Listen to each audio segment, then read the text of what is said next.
Deus contemporâneo, que é irmão gêmeo do Deus dinheiro, e que anda sempre de mãos dadas, né, com ele, é o sucesso.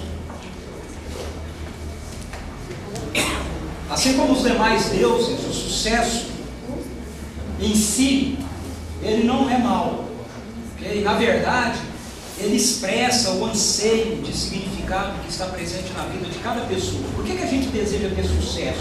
Porque na verdade Deus nos criou para termos vidas assim, vidas bem-sucedidas, vidas cheias de significado, né, de realização. Deus não criou ninguém para ser frustrado. Okay? Deus, quando cria um mundo bom e perfeito, Ele nos cria nessa dimensão, de nós sermos pessoas realizadas. Contudo, assim como os demais realidades boas e perfeitas criadas por Deus, que foram afetadas pela queda, no nosso coração também o sucesso foi distorcido, e ele começou a se tornar então um Deus oculto no nosso coração. Por quê? Porque para muitos o sucesso passou a ser a meta que vai dar o significado e a realização para a nossa existência, juntamente com, claro, o Deus dinheiro. Agora, quando a gente fala de sucesso, do que é que nós estamos falando? De acordo com os dicionários, né, sucesso significa ter êxito em alguma coisa, ter um resultado feliz em algo, né, ser bem sucedido em algo, conseguir chegar até o final de uma empreitada. Então você foi bem sucedido. Você não chega no final de uma empreitada, não foi bem sucedido. O cara que corre lá na corrida, né, 100 metros, chegou em primeiro lugar e ele foi bem sucedido, né? E o cara que não chegou, ele treinou, mas ele não foi bem sucedido, ok? Agora, conforme a observação de algumas pessoas, sucesso é quando você consegue ganhar mais dinheiro do que a sua mulher consegue gastar. Calma, mulheres. Porque é só para mexer com vocês, né? Bom, deixando as brincadeiras de lado, né? Brincadeiras à parte aí, o grande desafio que nós temos é o de identificar, então, se o sucesso não está se tornando um falso Deus alojado, né, no nosso coração. E como é que ele pode ser redimido quando isso acontecer? Quando ele estiver se tornando esse falso Deus, como é que ele pode ser identificado e como é que ele pode ser redimido? Como é que a gente pode fazer isso? Eu quero olhar com você uma história, uma narrativa que está em Gênesis. Abra a sua Bíblia ou ligue a sua Bíblia lá em Gênesis, capítulo 11. Se você ligar a Bíblia, lembre de deixar no vidracal, tá? Para não correr o risco, né, de alguém te ligar e você tomar um susto. E nós também. Gênesis capítulo 11 tem uma história lá muito interessante. Diz assim: no mundo todo havia apenas uma língua, um só modo de falar. Saindo os homens do Oriente, encontraram uma planície em Sinear e ali se fixaram. Disseram uns aos outros: vamos fazer tijolos e queimá-los bem. Usavam tijolos em lugar de pedras e piche em vez de argamassa. Depois disseram: vamos construir uma cidade com uma torre que alcance os céus. Uma tradução mais literal do hebraico aqui é uma torre que transpasse, né, que entre nos céus. Assim, nosso nome será famoso e não seremos espalhados pela face da terra. O Senhor desceu para ver a cidade e a torre que os homens estavam construindo, e disse o Senhor: eles são um só povo e falam uma só língua, e começaram a construir isso. Em breve nada poderá impedir o que planejam fazer. Venham, desçamos e confundamos a língua que falam, para que não entendam mais uns aos outros. Assim o Senhor os dispersou dali por toda a terra, e pararam de construir a cidade. Por isso foi chamada Babel, porque ali o Senhor confundiu a língua de todo o mundo. Dali o Senhor os espalhou por toda a terra. Então, essa história aí é conhecida como a história da Torre de Babel. Essa história fecha, por um lado, um ciclo de rebelião que vem sendo descrito no livro de Gênesis desde o capítulo 3. Se você for ler o texto, começando lá do capítulo 3 desse livro aí de Gênesis, e vier lendo, você vai ver que tem várias histórias que seguem um ciclo, né? Esse ciclo de rebelião, aonde você vai encontrar sempre a manifestação de uma rebelião explícita ao governo de Deus, e essa rebelião explícita, a ela se segue um juízo como consequência natural da rebelião, e ao juízo vai seguir-se a graça de Deus, que é estendida como uma decisão exclusiva de Deus a nosso favor, apesar da nossa rebelião. Então isso vai sendo demonstrado, e esse ciclo ele culmina com essa história de Babel. Nessa história nós podemos discernir algumas posturas que evidenciam para a gente, então, se o sucesso não está se ocultando como um falso Deus no nosso coração, e como é que nós podemos ver a redenção, dessa realidade do sucesso. Então eu gostaria de ver primeiro como é que a gente pode identificar se ele está ou não se tornando um falso Deus para a gente. O sucesso ele se transforma em um Deus falso que nos escraviza, primeiro quando o sucesso é uma busca autônoma da vontade de Deus para a nossa vida, ok? Quando o sucesso é uma busca autônoma da vontade de Deus para a nossa vida. O texto que nós lemos diz assim: disseram uns aos outros. Disseram uns aos outros. Após o dilúvio, que é descrito para a gente lá no capítulo 7, de Gênesis, que destrói toda a terra, Deus ele se manifesta novamente com a sua graça, com a humanidade e com toda a criação através de Noé. Deus envia o dilúvio como uma consequência da rebelião do povo. Capítulo 6 diz que a maldade do homem ficou insuportável, então a terra foi contaminada pela maldade humana, e aí a consequência disso é que o juízo de Deus vem, o dilúvio acontece, mas Deus expressa a graça dele, impedindo que toda a criação seja destruída, através de uma missão que ele dá para esse homem chamado Noé. Noé constrói uma grande arca, os animais entram, é a história da arca de Noé, e quando eles saem da arca, Deus reafirma para eles o mandato cultural, a ordem que Deus dá quando ele cria o mundo a primeira vez. Gênesis 9:1 diz assim: Deus abençoou Noé e seus filhos, dizendo-lhes: sejam férteis, multipliquem-se e encham a terra. Então, isso é uma expressão da graça de Deus. Veja, Deus impede a destruição completa da criação, e ele reafirma para a criação e para a humanidade que o mundo todo estava sendo restaurado agora por ele. E essa restauração passava pelo envolvimento da humanidade com aquilo que Deus está construindo e fazendo no mundo, assim como quando ele criou o mundo em Gênesis capítulo 1. Contudo, com o desenvolvimento da humanidade, o que a gente vê novamente é o ser humano simplesmente desacatando Deus e o seu projeto para as nossas vidas. Os seres humanos, eles querem desenvolver um empreendimento autônomo de Deus. Isso é Babel. Eles dizem um ao outro: Deus não entra na história. Eles querem obter sucesso, eles querem alcançar sucesso na sua vida, mas eles querem alcançar sucesso a partir da sua autonomia de Deus. Quando nós olhamos ao nosso redor, ou quando nós olhamos para o nosso próprio coração, nós podemos perceber muitas vezes que essa mesma postura está presente na nossa sociedade, em nós. Algumas vezes, ou muitas vezes, infelizmente. Por quê? Porque nós também dizemos uns aos outros. Quando o sucesso ele se torna em um falso Deus na nossa vida, ele domina o nosso coração, nós traçamos os nossos próprios planos, sem dizer nada com Deus.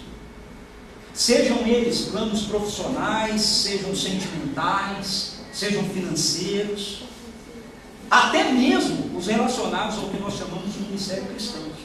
Quantos ministérios cristãos, ou quantas ações, muitas vezes, são executadas pela própria igreja, sem falar com Deus, sem orar, sem ouvir Deus, sem parar de dizer: ok, Deus, e aí? O que nós vamos fazer? Como isso se relaciona com o Senhor? Sem nos preocuparmos em saber se nós estamos ou não alinhados com aquilo que o Senhor deseja para nós. Seja em que área for. Quando isso acontece, nós até podemos ser bem-sucedidos, como eles estavam sendo bem-sucedidos no seu empreendimento, tanto que Deus, de acordo com a narrativa aqui, há uma teofania. Teofania é quando Deus ele se restringe, a formas humanas, okay? Para para ouvir e ver coisas do jeito que a gente vê e ouve. Diz que o Senhor desceu, né? Ou seja, ele deve ter se tornado um anjo do Senhor, como acontecia algumas vezes no Antigo Testamento. Ele foi lá dar uma olhada, como aparentando ser um ser humano.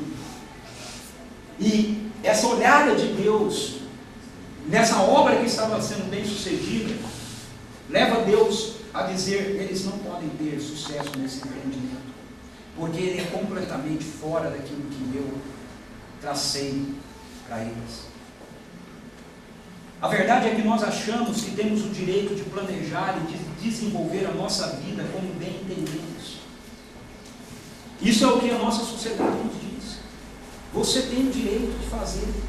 Nós falamos e nós ouvimos uns aos outros para tomarmos as nossas decisões antes de ouvir o Senhor, ou sem ouvir o Senhor, porque não tem problema ouvir uns aos outros, o problema é não ouvir o Senhor. Nós ouvimos a economia, nós ouvimos a psicologia, nós ouvimos a moda, nós ouvimos as tendências da sociedade, nós ouvimos a Globo, mas nós muitas vezes não ouvimos a Deus. A nossa sociedade almeja o sucesso e o que era parte do que Deus tem a nos dizer sobre a nossa vida. E quando a gente busca o sucesso nessa perspectiva, ele se transforma num falso Deus para nós. Em segundo lugar, o sucesso ele se torna nesse falso Deus quando o sucesso é um empreendimento que visa a glória da nossa própria pessoa.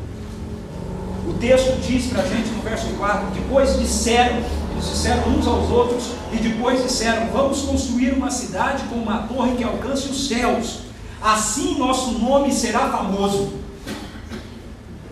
Não tinha nenhum problema em si a construção da cidade, não tinha nenhum problema em si a construção da torre, assim como não tem nenhum problema em nós sermos bem-sucedidos profissionalmente, em nós sermos bem-sucedidos com aquilo que estamos fazendo e ganharmos dinheiro. Isso por si só não é um problema. O problema é quando essas realidades elas visam colocar no centro da vida a nós mesmos. Façamos isso, assim o nosso nome será famoso. O objetivo do empreendimento que aquelas pessoas estavam fazendo era para obter um sucesso que era autônomo de Deus e que visava trazer glória apenas para os seus próprios nomes.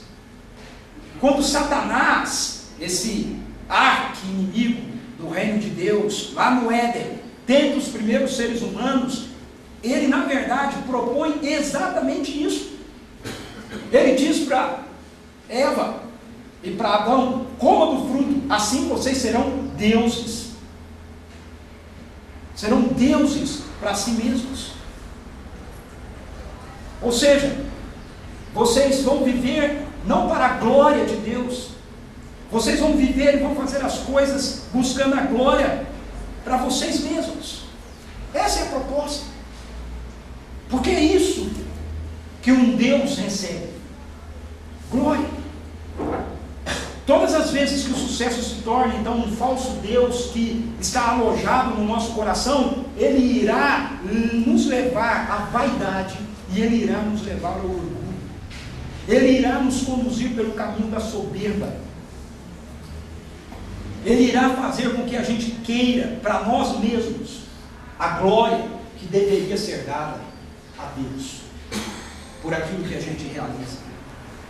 Nós não seremos capazes de reconhecer que aquilo que temos, que o sucesso que obtivemos, foi graças à bondosa mão de Deus. Arrogantemente nós vamos atribuir a nós mesmos a capacidade para alcançar aquilo que foi alcançado. Pensem bem, não é exatamente isso que nós vemos acontecendo na nossa sociedade? Pare e pense rapidamente na nossa sociedade. Ela não é uma sociedade arrogante, que presunçosamente acha que pode resolver as demandas da vida sozinho, e que quando obtém algum nível de sucesso, não é capaz de tributar a glória a quem é devida, mas a Deus. Uma sociedade que tenta resolver os problemas cura de uma enfermidade com gente que está enferma. Na linguagem bíblica, na linguagem de Jesus, guia cegos que guiam outros cegos. Como é que pode um cego guiar outro cego e ambos não caírem? Diz Jesus. Mas é isso que a nossa sociedade faz. É cego tentando guiar cego. Por quê? Porque se auto-vangloria. Mesmo muitos daqueles que falam que dão graças a Deus, o fazem da boca para fora. Por quê? Porque as suas atitudes demonstram a soberba presente em seus corações. Sabe esse negócio? Não, eu cheguei aqui graças a Deus, né? A gente vê muito isso na televisão, né? O sujeito lá da cantar, né? Graças a Deus, foi Deus que me... É para boca para fora. Porque você vê as atitudes da pessoa e você vê que a pessoa não está tributando, na verdade, a honra e a glória da vida dela de fato para Deus.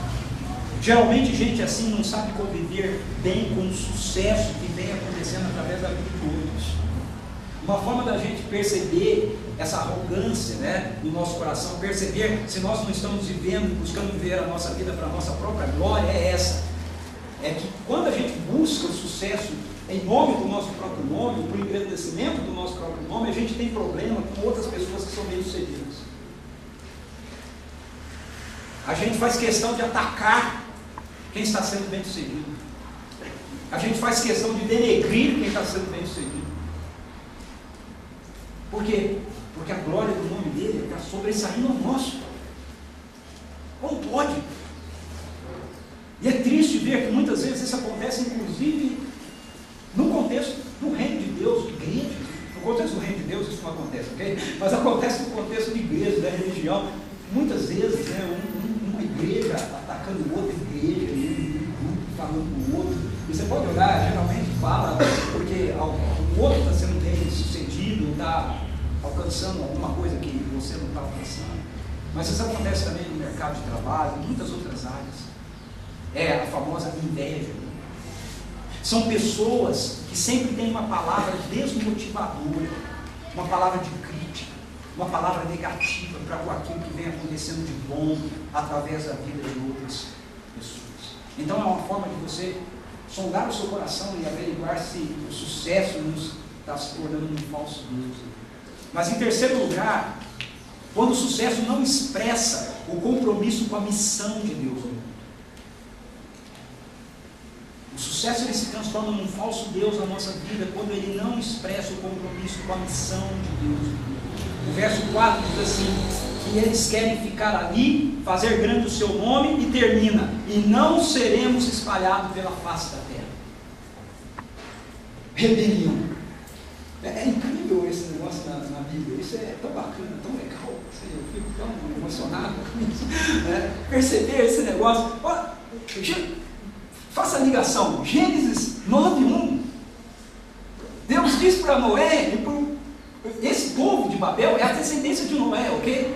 Então Deus disse para ele, para os seus filhos, olha, agora vocês vão crescer, multiplicar e encher a terra, espalhem-se sobre ela, dominem, eu não quero uma cidade, eu quero muitas cidades, eu não quero uma torre, eu quero várias torres, eu quero que vocês cuidem da criação, eu quero que a criação desenvolva o potencial que ela deve ter a partir do gerenciamento de vocês.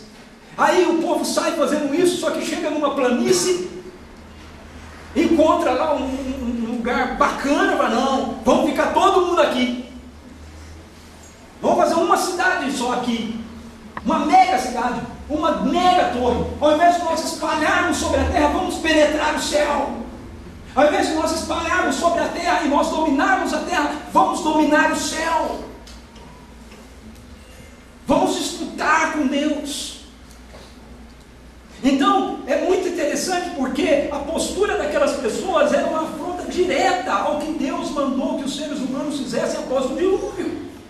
Deus queria que os seres humanos se espalhassem sobre a terra, cuidassem do planeta, desenvolvessem a criação. Ele dá essa graça, né, abundante para que a terra continue a existir, embora ele tivesse no primeiro momento tomado a decisão de destruir tudo. Estou arrependido, eu vou destruir tudo, não adianta, o ser humano é todo mal desde a sua infância. Mas depois ele diz, não, Eu não vou destruir a terra por causa da maldade humana. Não vou mais fazer isso.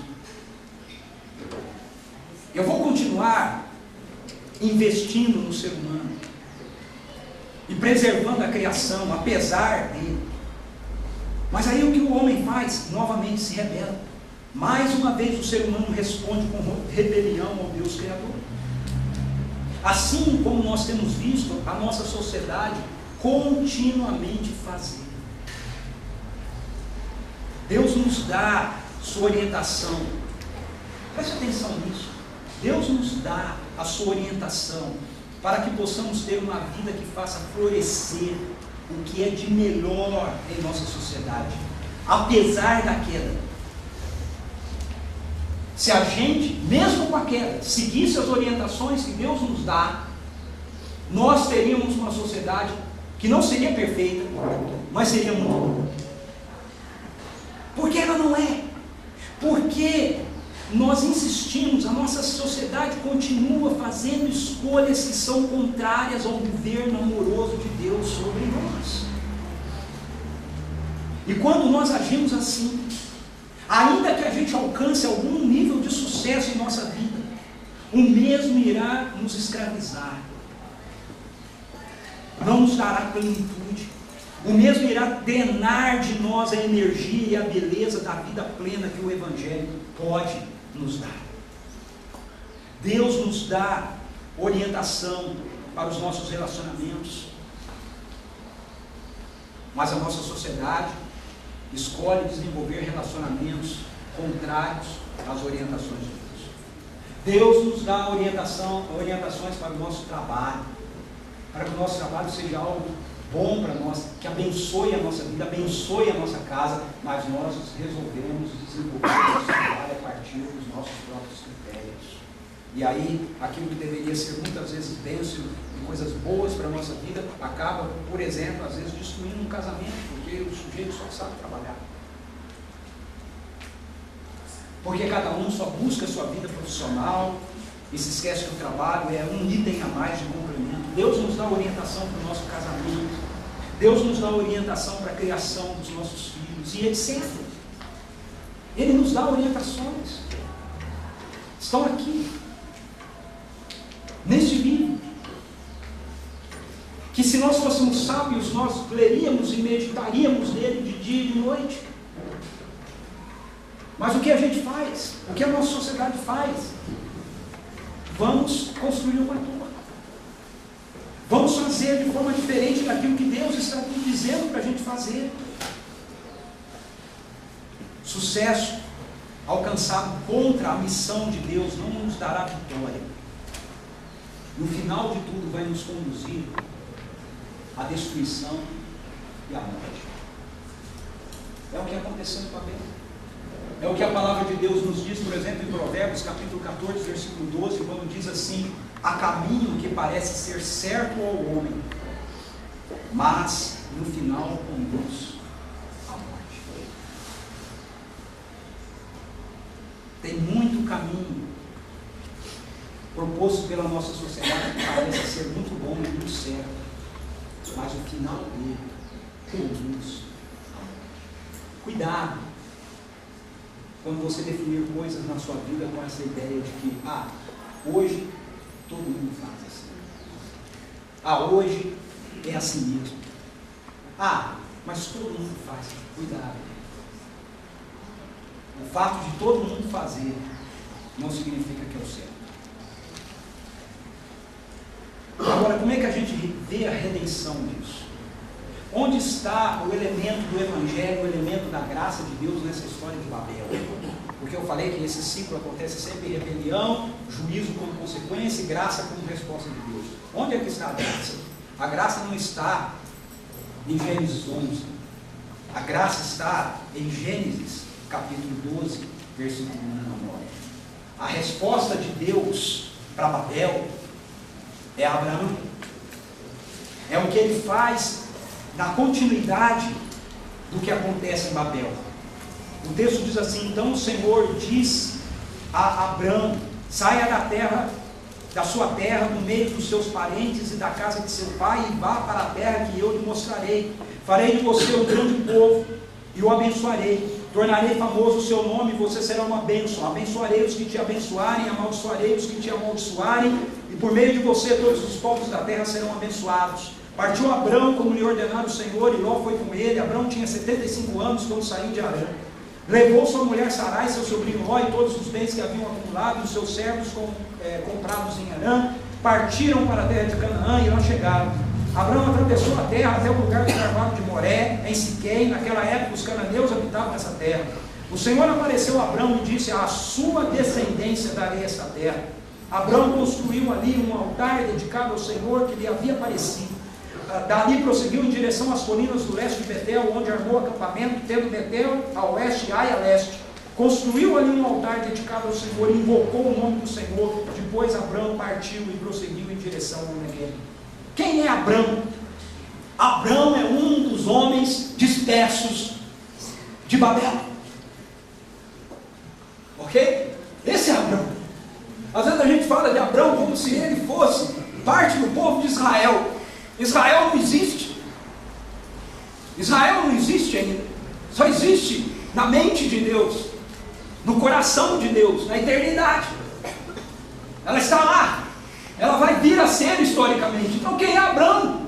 Abrão é um desses homens que estava construindo Babel. E aí, Deus vem a ele.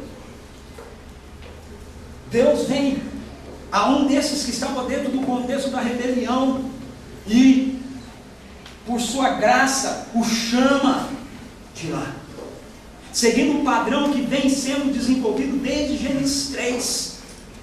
Na eleição e vocação de Abrão, nós encontramos então os elementos que demarcam a redenção do sucesso na nossa própria história. Portanto, o sucesso primeiramente é redimido quando nós compreendemos que o sucesso como fruto da graça de Deus para conosco. Então o Senhor disse a Abrão: saia da sua terra, do meio dos seus parentes, da casa de seu pai, e vá para a terra que eu lhe mostrarei. Por que Deus chamou Abraão? Por que ele não chamou o Manuel? Por que ele não chamou o Salim? Por que ele chamou o Abrão? A resposta é porque Deus quis. É essa a resposta. Porque Deus quis. A escolha de Deus é soberana e absoluta e não tem nada a ver com Abrão. Lembre-se, ele é um dos caras que estava lá em Babel. Portanto, eu e você, se nós estamos aqui, se nós somos alcançados pela graça de Deus, ou se nós formos abençoados e bem-sucedidos em qualquer área da nossa vida, não é porque nós somos mais bonitos do que os outros. Não é porque a gente tem uma teologia melhor do que o outro. Não é porque nós somos mais engraçadinhos ou porque nós somos mais dinâmicos. Não tem nada a ver comigo e com você, tem a ver com Ele. Eleição, vocação é a ação livre e soberana da parte de Deus. Não tem nada em nós. Ele não olha nada em nós e diz: puxa, aquilo ali vai ser bom. Não, ele olha e fala: como é ruim, mas eu vou dar um jeito dele. Deus chamou Abraão para ser um homem bem-sucedido, para ser alguém que iria prover o surgimento de uma nação que traria a eternidade para a terra. Por quê? Porque através de Abrão, o povo que iria criar o caminho para a vinda do Messias seria estabelecido. Isso mostra para nós que o sucesso ele é bem-vindo quando ele é visto por nós como obra da graça de Deus em nossa vida. Nós não devemos ter nenhum problema com o sucesso. Nós não devemos ter nenhum problema em querer ser uma igreja bem-sucedida, em queremos ser bem-sucedidos profissionalmente, em queremos ter um casamento bem-sucedido, em queremos ter filhos bem-sucedidos. Não existe nenhum problema com nada disso, desde que a gente entenda tudo isso como uma expressão da graça de Deus, quando nós nos submetemos ao que Deus tem planejado para nós, como parte do seu povo em missão no mundo. Aí é isso mesmo que a gente tem que ser, é bem sucedido, porque nós fazemos parte da história de um Deus que é o único Deus verdadeiro, o único bem sucedido. Segundo, nós compreendemos o sucesso como um comprometimento com o que Deus deseja realizar em nós e através de nós. O sucesso é redimido na nossa vida quando a gente compreende o sucesso como um comprometimento com aquilo que Deus deseja realizar em nós e através de nós. Deus chama Abraão e Deus diz no verso 2: farei de você um grande povo e o abençoarei, tornarei famoso o seu nome e você será uma bênção. Veja, enquanto que Babel nós faremos, com Abraão Deus diz eu farei. Você participa do que Deus está fazendo. Você não é o sujeito da ação. Você participa da ação. Veja que Deus chama Abraão e diz que vai fazer com que ele seja bem sucedido. Mas perceba que ele vai fazer isso porque Deus quer fazer com que Abraão se torne uma bênção para todas as nações da terra. A resposta dele para Babel: em Babel veio o juízo e os povos são dispersos em nações na terra. E Deus diz: através daquilo que eu vou fazer por intermédio, que eu vou começar a fazer por intermédio de você, Abraão, toda a terra vai ser abençoada. Todas as nações da terra serão abençoadas. Quando o sucesso é redimido, nós entendemos que nós somos abençoados para abençoar. Nós vemos a ação de Deus na nossa vida não apenas como um privilégio, mas também como uma grande responsabilidade. É por isso que não tem jeito da gente ter uma vida que não seja uma vida missional. Não tem jeito da gente ser uma igreja que não seja uma igreja missional. Não tem jeito de nós pensarmos no Evangelho, a não ser que a gente pense na perspectiva de que daqui, dessa igreja, da onde a gente está, da nossa localidade, o mundo vai ser abençoado. Todo mundo vai ser abençoado. Ah, mas é a outra igreja. A outra igreja tem que pensar da mesma maneira. E se todas as igrejas locais pensarem assim, o mundo está evangelizado. O mundo está servindo. Como é que isso acontece? Isso acontece através do Evangelho. Isso acontece através de nos tornarmos portadores da boa notícia de quem Jesus Cristo é. Quem Ele é? Ele é a descendência. Veja que está no singular. O texto diz que Ele vai abençoar a descendência. Vou dar essa terra à sua descendência. Verso 7, a sua descendência darei essa terra. O mundo pertence a Jesus. Ele é a descendência de Abraão. Através de nos tornarmos portadores dessa boa notícia de quem Jesus Cristo é, a bênção de Deus a Abraão é estendida a todas as nações da terra. E quando isso acontece, nós somos bem-sucedidos naquilo que a gente realiza. E terceiro, o sucesso é redimido quando a gente compreender o sucesso como algo que favorece a outros tanto quanto a nós. Verso 3 diz assim: abençoarei os que te abençoarem, amaldiçoarei os que te amaldiçoarem, por meio de você todos os povos da terra serão abençoados. Mais uma vez, como é que Deus diz que Ele vai cumprir a promessa dele a Abraão? Ele diz que ele vai fazer isso através da descendência de Abraão. Ele vai abençoar Abraão para que Abraão possa ser bênção. Como é que através de Abraão todos os povos da terra vão ser abençoados? Através da sua descendência, através da obra de Jesus Cristo, que é o herdeiro de Abraão, e através da igreja, que é o povo portador da bênção de Abraão para o mundo. Paulo interpreta isso assim.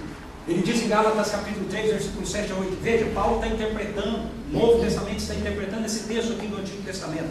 Ele diz assim: estejam certos, portanto, de que os que são da fé, estes é que são filhos de Abraão.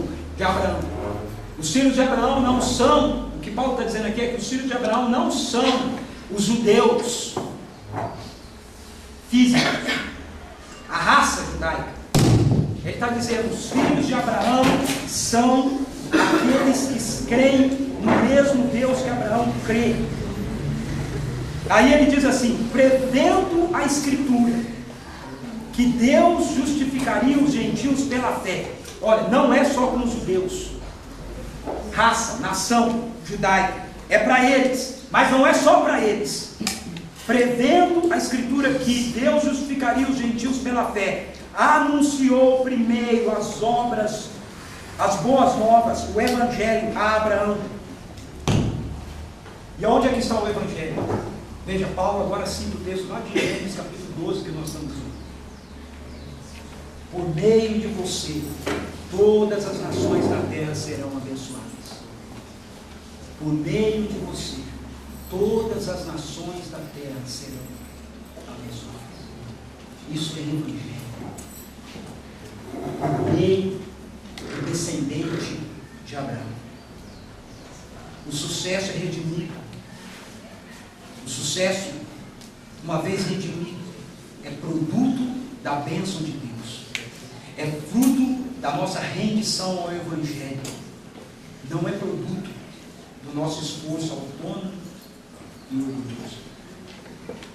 Em último lugar, o Evangelho é redimido.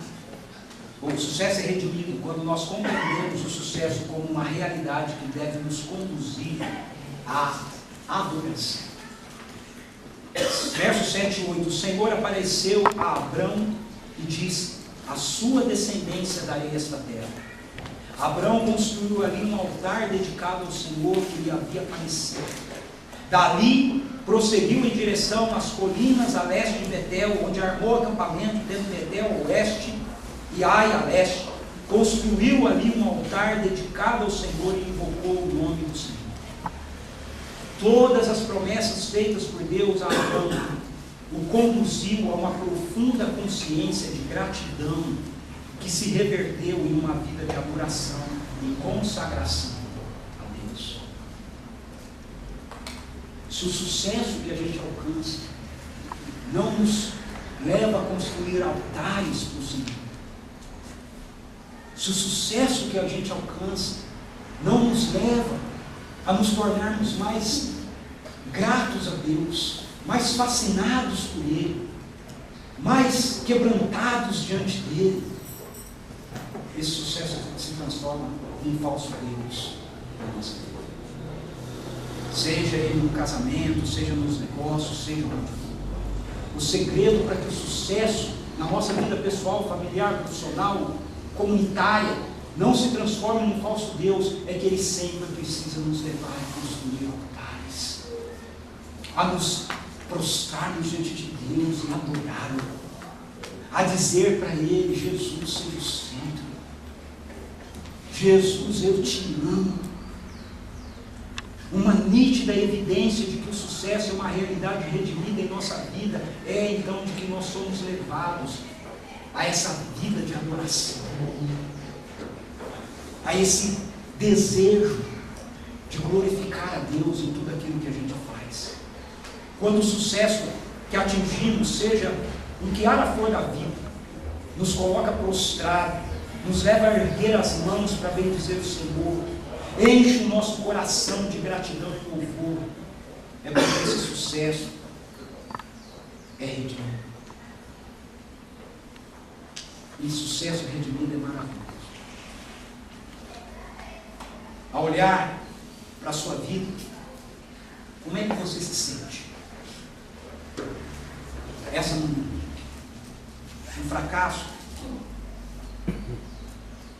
De repente, dentro dos critérios de sucesso do mundo, derrotado pelas exigências e contingências da vida que nos cerca? Ou quem sabe você se sente uma pessoa que se deu bem, que apesar das lutas você conseguiu se sair bem em seu casamento, na criação dos seus filhos, no seu trabalho, no ministério. Como é que você se sente diante de uma ou de outra realidade?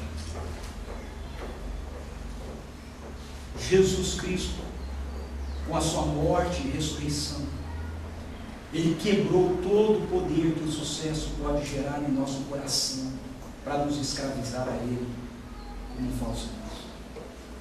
Naquela cruz vazia, nós podemos e nós devemos viver como pessoas livres das pressões que a nossa sociedade quer nos impor para que tenhamos uma vida bem sucedida, dentro dos critérios de Babel. Nós precisamos escolher viver nossa vida a partir do sucesso que é fruto da bênção de Deus, mediante aquilo que o Evangelho nos proporciona. Vamos orar. Eu quero convidar você a pedir isso por Deus. Seja lá como você se sinta essa manhã, talvez bem sucedido, talvez mal sucedido nos critérios sociais. Eu quero convidar você a dizer: Deus, destrona esse falso Deus em minha casa. O sucesso não é o centro na minha vida. O Senhor é. Eu quero que o Senhor seja. E eu quero celebrar o sucesso que o Senhor me der, como uma expressão, devolvendo como uma expressão de adoração no teu altar. Feche seus olhos, cubra sua cabeça, vamos orar. Peça isso a Deus, peça isso a você, por você, para você.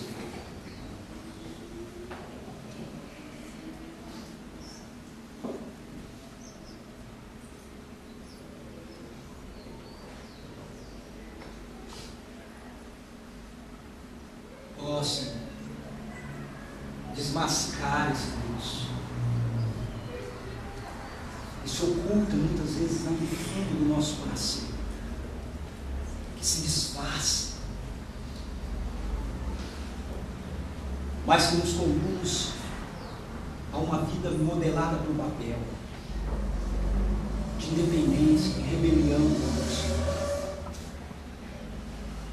Deus, nós queremos experimentar a realidade do sucesso na dimensão de Abraão, fruto da descendência de Abraão, fruto do Evangelho, do que o Senhor fez através de Jesus, trazendo a bênção de Abraão sobre todas as nações da terra. Queremos sim ter um casamento bem sucedido, sermos bem sucedidos profissionalmente, criarmos nossos filhos com sucesso, vendo-os se tornarem homens, mulheres maduras. Queremos sim ser uma igreja bem-sucedida, mas queremos que essas realidades sejam realidades que sejam redimidas pelo teu governo, pela realidade do teu poder, um sucesso que nos leve a estarmos envolvidos e comprometidos com aquilo que o Senhor tem nos chamado para ser e fazer. Um sucesso que seja lá em que área for da nossa vida, traga a Ti honra e glória, nos leve a erguer as mãos em adoração, a prostrar-nos diante do Senhor em rendição, para a honra e glória e testemunho de quem Tu és para todas as nações da terra. Em nome de Jesus. Amém.